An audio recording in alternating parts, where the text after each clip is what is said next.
Be confident, be bold, be authentic, but don't forget to take action.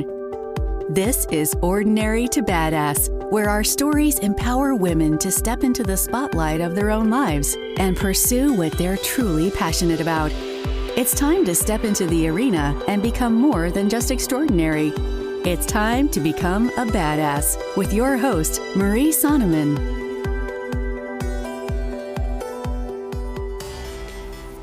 Welcome to Ordinary to Badass. Whether you're ordinary or badass, I am so glad you're here. Today's guest is Catherine Llewellyn. Catherine, thank you so much for being here. Excited to have you on the show. Thank you. I'm very delighted to be here as well. So before we go any further, I've got to ask you, do you consider yourself ordinary or badass? I consider myself to be both ordinary and badass because I actually think you can't be properly badass if you're not also really connected with being an ordinary human being, because then you're just an arrogant fool. If you lose touch with the fact that you're ordinary, like I have feelings, reactions, vulnerabilities, just like anybody else. And I also step forward in my life, notwithstanding. So I think holding both those things together for me is vital. So I understand that you hold both of those things together. What is it that has made you feel like a badass over a time? Or have you always felt like a badass, like ordinary and badass? It's a really good question. I'd say when I was very, very young, I was definitely badass. And I was one of those children who would never smile for the photograph. I was always had my dungarees, one side of it falling down. My hair was a mess. I was a tomboy. I was up in the trees riding bicycles. And I was definitely badass right from the beginning. And I'd say that's been there a lot of the time in my life. But there have been times when I've lost touch with it, when I've become overly sucked into something like, does he love me or not? Or am I fat? Or am I doing a job that is impressive enough? All those sort of considerations and self-limiting issues. When that's come up for me and I've allowed it to suck me in, I've lost touch with being a badass. I've just become not even ordinary. I've just become kind of predictable and limited. The thing about being ordinary, I've had times in my life when I've really embraced the fact that I'm just an ordinary human being, no ego, it's all good, and other times when I've been a bit up myself, we say over here, I don't know if you say it over there, where it a bit sort of self-important, puffed up, overly impressed with myself. And when I've been like that, I've lost touch with being ordinary. And then that never lasts, because you suddenly notice your friends have disappeared. People are not calling anymore, and life becomes flat. So I would say at times I've lost touch with both of those things, and other times I've been really connected with both those things. So how do you find a balance? Or when you get out of whack one way or another, how do you find balance again? That's a really good question. I mean, I'm fortunate at the moment to feel fairly balanced with it. But I think something I've done that helps is I've collected some people into my life who actually support me on both sides. So if I start getting overly self-important or just, a bit bitchy or a bit disdainful or a bit disrespectful or taking people for granted, they will call me on it. They won't let me get away with it. And equally, if I start being a bit unadventurous, a little bit risk averse, they'll kind of tap me on the shoulder and say, Catherine, what are you doing? What are you doing? And the people I'm talking about, they're very kind about the way they do it. They're not sort of coming in with guns blazing. We've got I've got some deep friendships where we just do that for each other. So that's one way that really, really helps. Another thing that really helps for me is dance. You probably have conscious dance over there. Have you come across 5 rhythms dance or soul motion or any of those things? No, I'm not aware of that. Fair enough. Well, this all started in the 60s and 70s in California. where people were just getting into freestyle dance, where the more you dance, the more you sort of get over yourself, and the more you get more connected to your own energy, your own sense of self, and you become less self-conscious, but you become more connected with yourself and more expressive. So I do quite a lot of that for myself. I go to other people's events, but I also hold sessions like that for people. Now, that sort of work is very, very good at connecting me with being ordinary and also being extraordinary at the same time. So it helps connect me with both those things in the dance, because it's utterly unpredictable. You never know how it's going to feel. And you're surrounded by other people who are doing the same thing, but differently, right? So that's very, very helpful for me. So yeah, there's just a couple of things that really help me. The people I've got in my life and dance are both really helpful for that. I love that. Yeah. And it's like amazing the power of the people around you and how they can really, help you, like boost you up when you're down in a bad mood, or, pull you back when your ego's getting a little too big. So yeah, absolutely right. Yeah. Yeah. So Catherine, would you tell us a little bit about yourself? Sure. So I'm in my mid to late 60s. I was born in southern England in the mid 50s, which was a very different time from the time we are now. In those days, it was all about competing with the neighbours, keeping up with the Joneses, people used to call it, fitting in, being compliant. And I was born to two parents who were far from compliant. They were very alternative. He was a naturopath and osteopath, which in those days was considered extremely weird, very, very weird.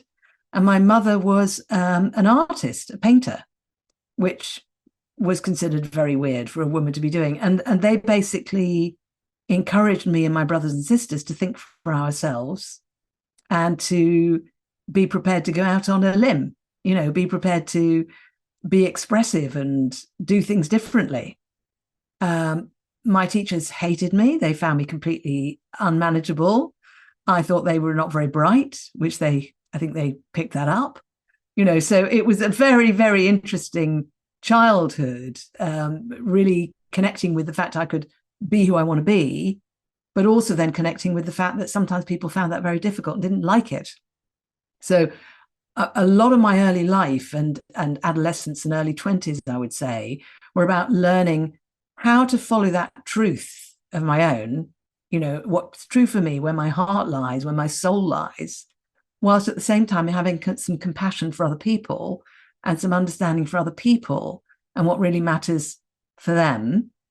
And at the same time, having that discernment of who are my people, really, who are my people, and where do I feel really seen and witnessed and chosen as I am? And where do I feel challenged in a good way? And where do I feel like we're just really missing each other?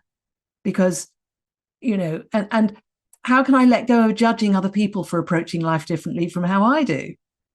Because of course, when we're in our teens and early 20s, we think we've found the answer to life. I don't know about you, but I certainly did. And the people I knew, we think we found the answer. We think we've invented sex for the first time. No one else knows anything about it. We think we've invented everything that's important at that age.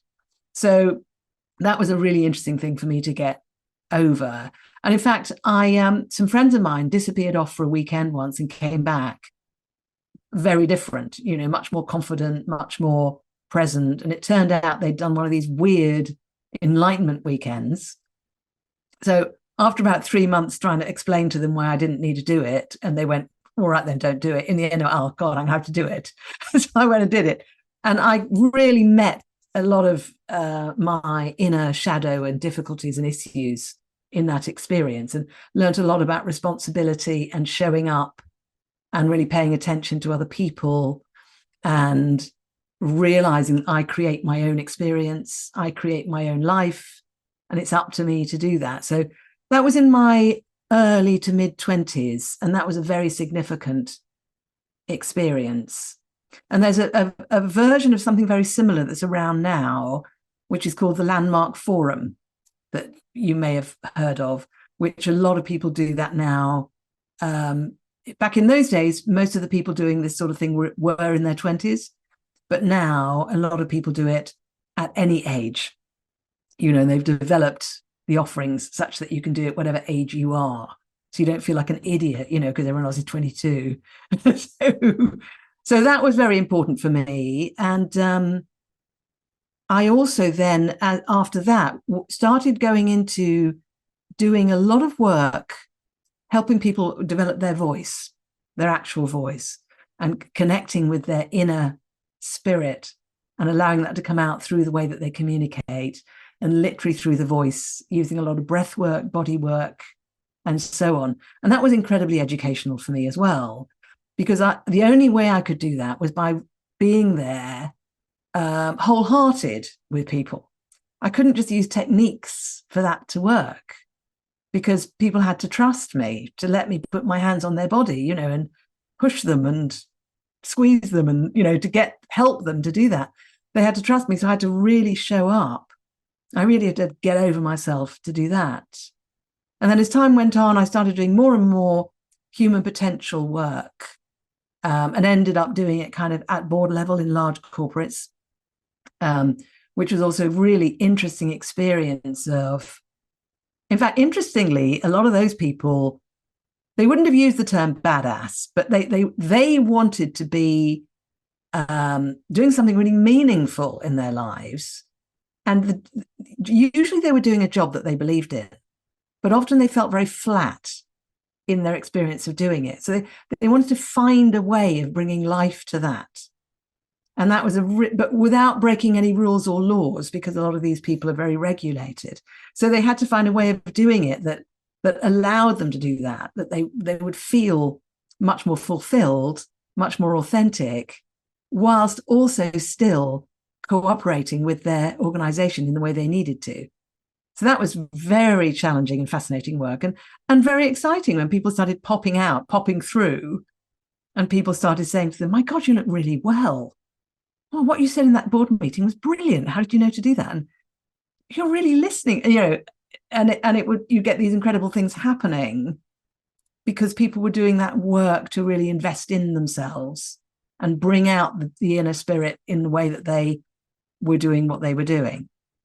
And I'm still doing that work now. I'm also leading conscious dance gatherings. And I also do quite a lot of work with energy techniques. So all of this is about helping people to connect with their true spirit and express it and be fulfilled in life and be making as much of a contribution as they can, because ultimately that's the most fulfilling thing, I think. So that's a bit of a sort of whistle-stop tour for over the last 66 years of my life.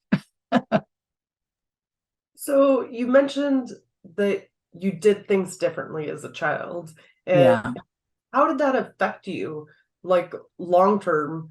And was it hard for you as a kid dealing with being different from the people around you and from teachers?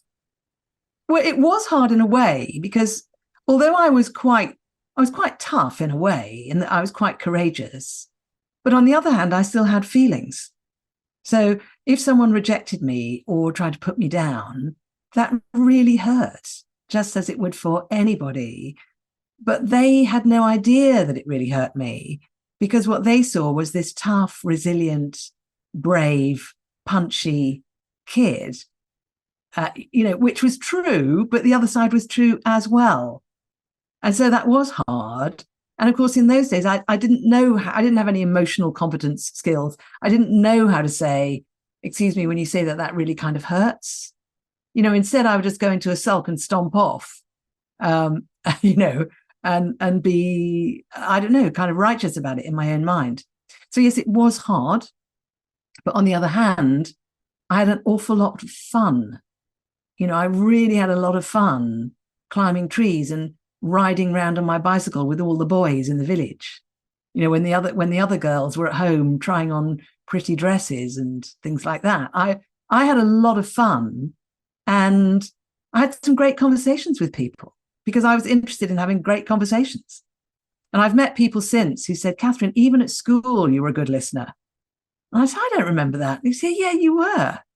But what I remembered was just not wanting to comply with just trying to fit in. I just wasn't interested in that. I thought that was like dead. Didn't want to do it. But on the other hand, then when I started to get interested in boys and things like that, I had no idea what I was doing. You know, I had to learn everything from scratch. And also, sadly for me, my mother passed away when I was very young. So I also didn't have her helping me with that side of things. So I had to kind of stumble my way through sorting out how do you talk to boys and how do you decide what to wear and what's too much makeup, you know, really, seriously, you know, and what works, you know. So I had to kind of make my way with that.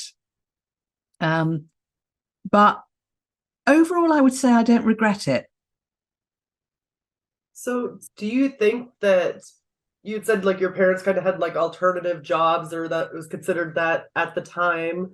Do you think that kind of being allowed to make your own way and do things the way that you want to do it, that gave you more confidence? Yes, I really do. Yeah. Partly because it gave me a wider range of experiences to draw from, you know, like walking back from Reading Festival in the middle of the night, barefoot, to where I was living 8 miles away, hand in hand with my friend who was a guitarist. My father would not really have been very thrilled to learn I was doing that, or that we'd managed to break in to the festival by climbing under the fence and just staying in people's tents for the weekend whilst consuming all sorts of things while we were there. You know, all of this is wild behavior, but it was a lot of fun, and there was a lot of learning and a lot of, you know, a lot of things that otherwise might make me feel kind of nervous and frightened just would not do that. And I've had multiple experiences in my life when I've done stuff that now, you know, you think, oh my God, you were insane. What are you doing? And maybe I was insane. Maybe I was just blessed that I managed to get through it all. But you're absolutely right. It brings me to a place now where I'm not easily intimidated at all. I'm not a nervous person. I do sometimes get anxious, but that is more to do with what you might call performance drive. You know, that thing of wanting to achieve, wanting to accomplish. I think a lot of women have that these days, and it's a shame. It's one of these things we all have to kind of try and manage, that drive in us to try and, you know, do more. And I admit I do have that bit of software running in me, and as a result of that, sometimes I'll get anxious. But it's to do with that. It's not to do with the fact that I'm afraid of something. You know what I mean? So fear is a real debilitator for people. Fear is incredibly undermining, and it's very bad for us physically, emotionally, psychologically, and everything else. It's just the worst for all of those things. So because I have very little fear, that is incredibly helpful for me. It means I have a lot of energy, I'm healthy, and I'm emotionally quite elastic, as in I can experience quite a wide range of emotions and express quite a wide range without being broken by it. You know, because I've gone through all these experiences, I've made a lot of mistakes. I've, you know, taken up with the wrong guy and then stayed with them much too long. You know, I've done all that stuff, and it's taught me a lot. So I now know things I'm never going to do again. And so now the people I have around me are just the most amazing people. And I'm much more able to show up with those people than I would have been if it wasn't for all of those things that I did when I was younger. So what would you say to the woman who's listening, and maybe she wants to do something different, but she's scared to step out of her comfort zone or where she's at right now? What would you say to her? Okay. I would say that there's it's really good to let go of the idea of leaping 100% out of your comfort zone in a second. And often that's how we imagine we have to do it. And I'd say for some people that works. For most of us, it's not necessarily, and perhaps not even a good idea. So it's a good idea to explore what's the thing you really want to do? And why do you really want to do it?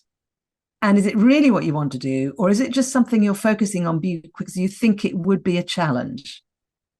Or because you think it would make you feel like a badass if you did it, right? Is it, does it really turn you on, right? If it really turns you on, a great thing to do is to kind of make up a new design for your life with you doing that thing without changing your life in this moment. So with your life being exactly as it is right now, you make a design of the other life that you say you want, right down to, when do I get up in the morning? What would I be wearing? Who would I be hanging out with? What would I be eating? Where would I be going? Just really mapping it out until it's like a really fully fleshed out, rich, imagined experience. And then saying, does that sound like something I really want? Yes. And does it sound like something which I actually could cope with if I was in there? Would it actually feed me? Or would it be just so stretching for me that really actually that's not quite a good fit for me? And really kind of think it through and maybe chat it over with friends. And if the answer is yes, that really is the thing that I want to do, then you plot your path to it. But first you've got this like shining beacon of where you're going, and you've got comfortable with that and you're excited about that. Now, even just doing that reduces the fear immediately, because you've then got an experience of coming home to it. It becomes less like stretching to something that isn't you.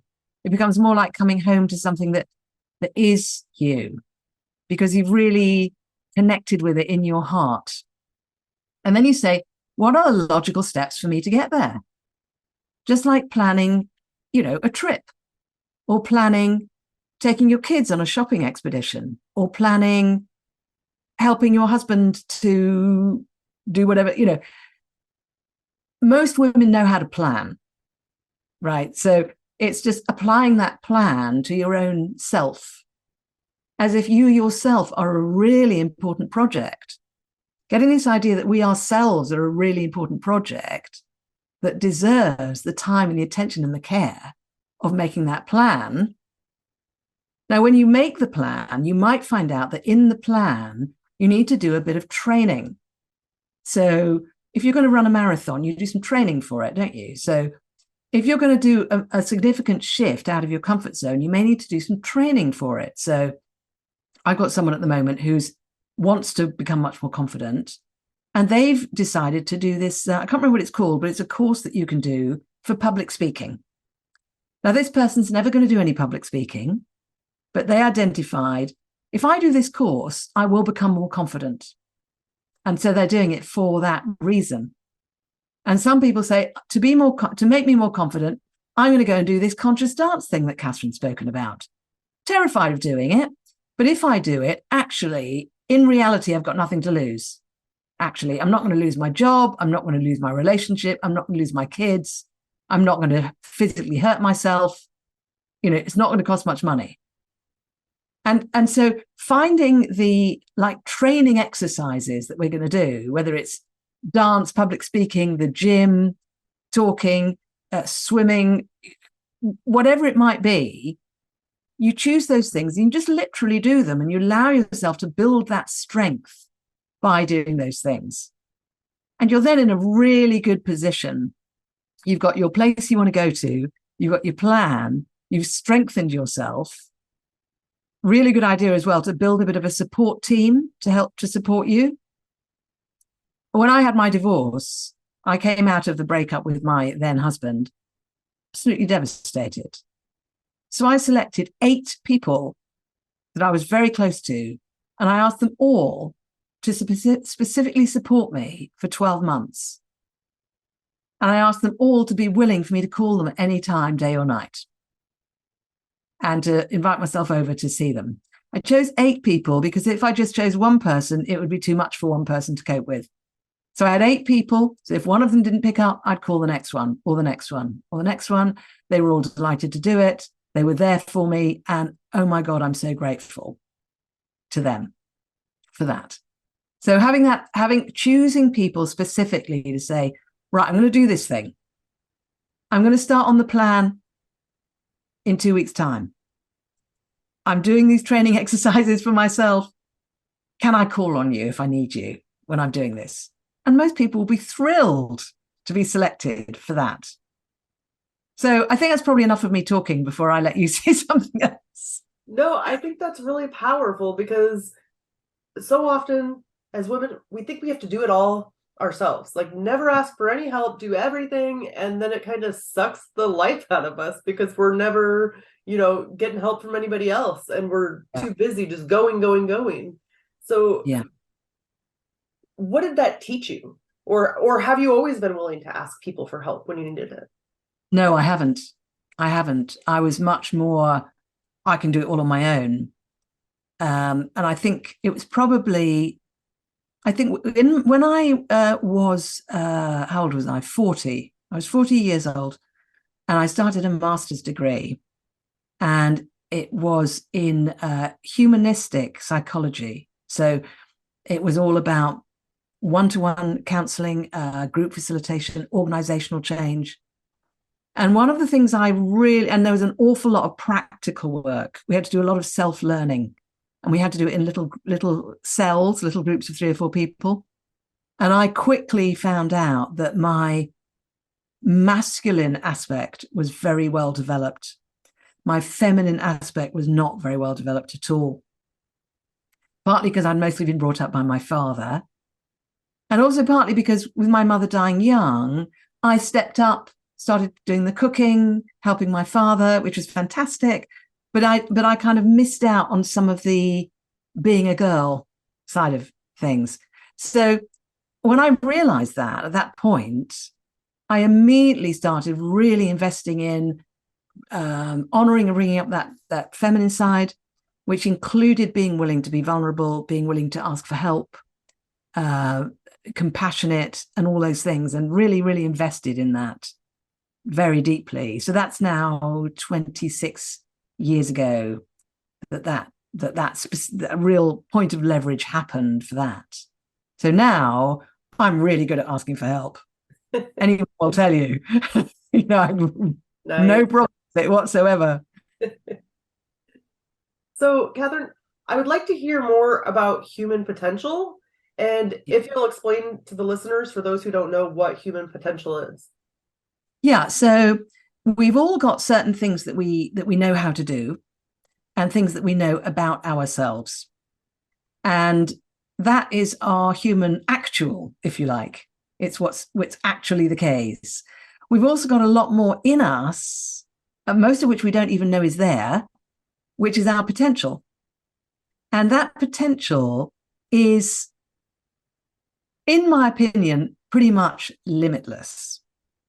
And the reason I say that is because I've been working with people for years and years and years, helping them find their inner potential and bring it out and use it.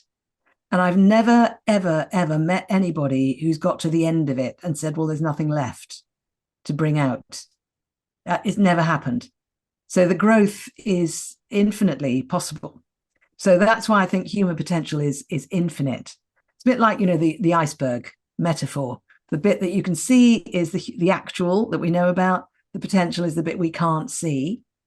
And the reason we can't see it is partly because if we were aware of every single thing about ourselves all the time, our brain would explode. It's just too much information. It's like all the data that comes into us from outside, we can't remember it all. We can't take it all in. We can only take in so much. We can only cope with so much. So our conscious mind is only aware of what it needs to be conscious of in the moment. But it can be really great to actually take time out and go, well, what else is there in me? Now, one way of doing that is to do things that we don't know how to do yet, because then we're going to have to stretch ourselves, and then we find out more about what we have within us that's available to us. Another way of doing it is to meditate. Another way is to work with a coach, or go on a course, or go on a retreat, or read a book, or talk to a friend. There are multiple ways to find out more about our inner potential. Now, I don't know whether you experience this, but I have a podcast as well. And one of the things I've discovered, every time I have a guest on, or even if I do a solo episode, I find out a new thing about my own potential, because I find myself saying something I've never said before and I never knew I was ever going to say. And when I hear it back afterwards, I think, oh, I did not know I knew that. That's quite cool. Or the guest says something to me and oh my God, I know what they mean. How that's amazing. That's incredible. And for me, doing a podcast is a badass thing to do. And I think for you doing yours, it's a badass thing to do, right? Because not everyone's doing it. You don't know what's going to happen. You don't know what's going to be said. You don't know if the listeners are going to love it. You don't know if the Zoom's going to work. You know, there's all sorts of unknowns. And you're out there on the edge, you know, exposed. So putting yourself out there on the edge, exposed, taking risks is a great way to find out about your potential, or doing it in a safe environment is also a great way to do it. And I think it's great to do both. And I also think it's great to make sure that whatever you're doing, you're actually enjoying it. Because again, it's like sex. If you're not having fun, you're not doing it right. And it's the same with personal growth. If you're not having fun, you're not doing it right. And if it's really painful, I mean, some people are addicted to growth being painful because they've got that belief in their head. If it's not painful, it's not working. But the more you get in touch with your potential and invest in your personal growth, that melts away. And then you find you're just growing and you're having fun as you're doing it. So I'm going to push back a little bit. Please, yeah. On the part where, like, if you're not having fun, maybe that you don't need to do it. And while I think that sounds good, it's like what popped into my head immediately is when I did martial arts. I really wanted to do martial arts. And then I got there and I felt like the most awkward, like ridiculous person, because I grew up playing sports, but martial arts is a different animal, you know? And so probably the first 3 months, at least, I didn't feel comfortable. I felt awkward. I felt like I was screwing it all up. And so, and maybe it was just one of those things like being too self-conscious about yourself and what you look like. So it's like I had to push through that first 3 months to get to where I felt a little bit comfortable. And then I absolutely loved it. And it's like one of my favorite things. But it took that uncomfortable period to really realize, like, oh no, this is fun, or this is good. I got this. Yeah. And I think that's right. But I would also just say, if that's what you experienced in those first 3 months, I would also say maybe you might have been with the wrong teacher. Now, of course, I have no idea, right? Because I think sometimes we do need to experience that awkwardness to begin with.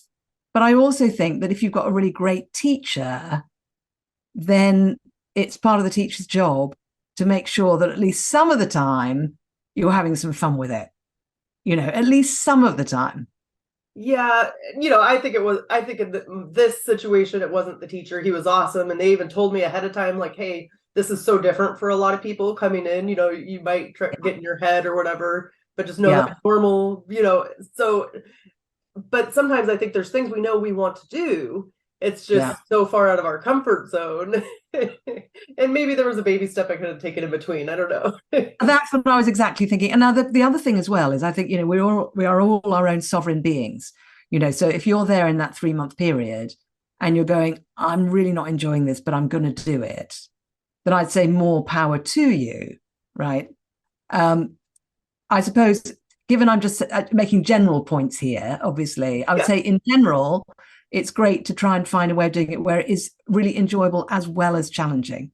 I mean, I did some martial arts training. It was self-defense training, which I did one-on-one with a guy who was a really good friend, and he was the head bouncer. Do you have the term bouncer at nightclubs there? Like the security at the bounce. He was the head bouncer at this after bar in Oxford. And I used to hang out with him before I went into the clubs and when I came out of the clubs, and we'd hang out. And this was one of these really big guys, you're like with no neck, you know, bald, no neck, all muscle, dressed in sort of black that's been washed so many times it's almost grey, you know, those sort of guys. And I said, can you give me some training? Because I'm walking home from these nightclubs at 3 a.m. by myself. He went, cool, great. And he did this training with me. And I was really self-conscious and nervous, but he made it fun. He completely made it fun. And it was such a trip. It was just amazing. But, he was a very funny guy. He was a really funny guy. And he knew how to kind of tease me exactly the right way, to do it. So yeah, I suppose I would temper what I said by, obviously, if you want to do it, but equally keep in mind, if it's not fun, maybe consider, are you with the right person? But if you're into it and you want to keep doing it, fantastic. But don't just suffer for the sake of suffering, I suppose is what I'm saying. Yeah. I think that we get sucked into that so often. Pain is one thing. We're all going to have pain, but suffering is our choice. That's right. Exactly right. I was talking to someone the other day who said that sacrifice is not the way. Because sacrifice is where you're letting go of something you've got now to get something else now or in the future, which is completely not the same as letting go of something because you want to go for something that you love. That's not sacrifice. Right. It's like you decide to get together with somebody. If you really love that person and really love the idea of being with them and really want to be with them, it's not a sacrifice to let go of the rest of the population of the planet, right? Because that's the person you want to be with. Right. That's funny. So, Catherine, let's end with a tip to encourage women who are in the arena fighting for the life that they want. Yeah. Just know that whether or not you feel you're succeeding or whether or not you feel like you're failing, sticking with it and holding to your truth is a gift to humanity. Because every time you're doing that, your vibration is actually feeding the vibration of everybody else who's doing that, women and men, because men have this as well. They just don't talk about it so much. So, I think that's where women are ahead of men. We're prepared to let each other know about our pain sometimes. So, and that's helpful. So just know that just staying with your truth is in and of itself pretty badass. So good. And Catherine, how can we connect with you? I would love you and your listeners to come and check up my podcast, which is Truth and Transcendence. And the and is the squirrely ampersand in the middle. And it's on all the usual podcast apps. And the idea there is that when we find and connect with our truth, then we can transcend.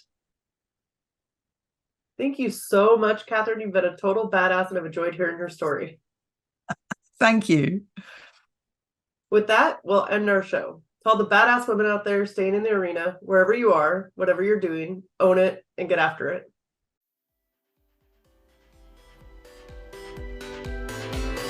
Now that you've listened to this episode of Ordinary to Badass, we want to hear from you. Go to our website, ordinarytobadass.com/podcast, and submit your own experience on how you took your life from ordinary to badass and get the chance to be on a future spotlight episode of the show. That's ordinarytobadass.com/podcast. While you're waiting for the next episode of the show, wipe off the sweat, dust off the dirt, and get back in the arena.